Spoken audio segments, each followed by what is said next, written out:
Yeah, hey, what's up? What's up, everybody?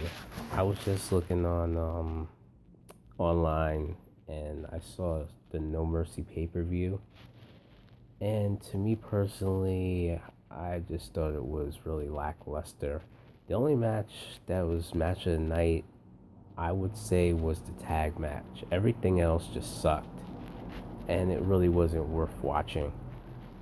Let's see, you have Elias Sampson and Apollo Snooze. Yes, I did say snooze in the background.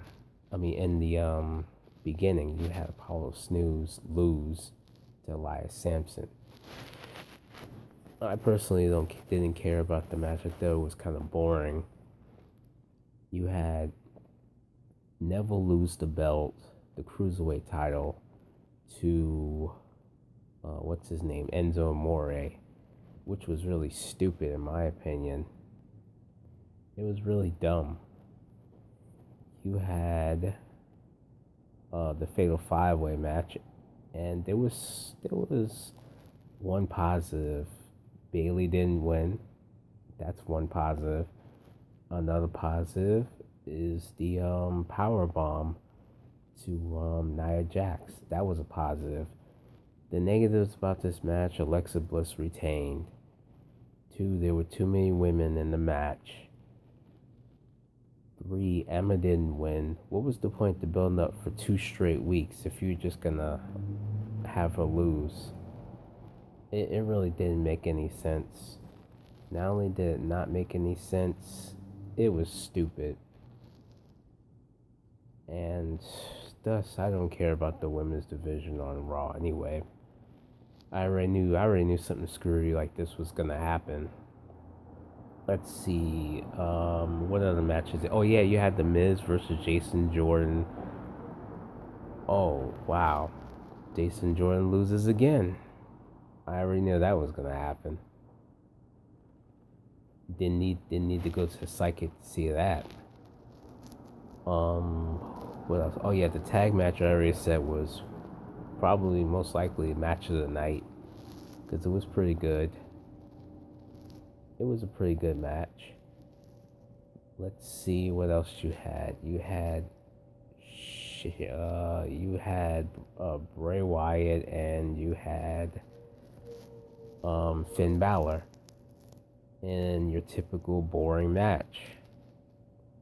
They fought like 6 days before SummerSlam. They fought at SummerSlam and they fought at No Mercy. Talk about boring. It was totally boring. It was just the same match over and over again, and that's it. I'm not a fan of Finn Balor. I don't care about Finn Balor. Um, WWE just does a lot of repeat matches. They're basically on repeat mode all the time. And it's obvious that Bray Wyatt was going to lose anyway. So what was the point of this match? Nothing, really.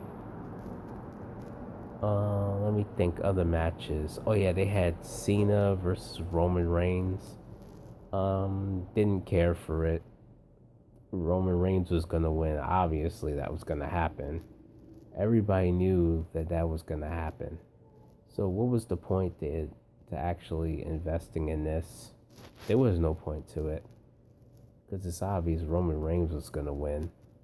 So therefore, whatever. They both suck anyway. And then you have your main event: Braun Strowman versus Brock Lesnar. This was a total waste of hype. They just let Brock Lesnar retain. Like what? Why? He's a part timer. It's time to pass the torch. That's the problem with the company. They have a problem passing the torch to someone else, someone worthy and redeemed, worthy to actually have the torch passed. But instead, it's the same crap that WWE does every single time. They just decided, hey, to let Brock Lesnar beat Braun Strowman. What was the point of building up Braun Strowman if you were just gonna have him lose like that? He basically got the Samoa Joe treatment. Remember a few months ago when Samoa Joe was getting hyped and he choked out Brock Lesnar and everything else? They just had him lose like that. The same thing with Braun Strowman. They just had him lose. But then again, I already knew it was gonna happen anyway. I already knew the pay-per-view was gonna be crap anyway.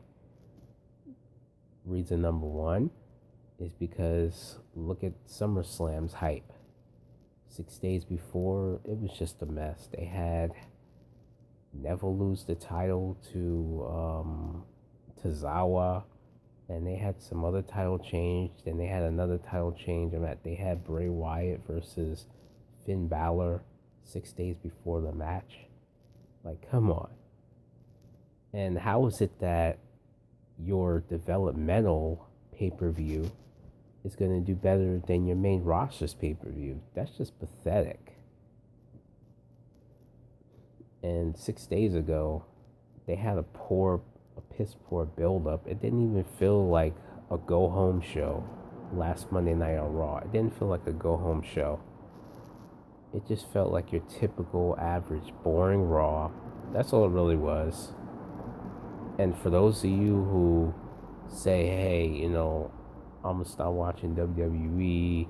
I was watching football, or I was playing video games, or whatever. I don't blame you. Honestly, I don't blame you at all, because basically the WWE sucks anyway. So terrible, poor booking, terrible pay-per-view. I'm glad I actually got a chance to fast forward it instead of suffering through this inducing piece of garbage. Anyway, peace.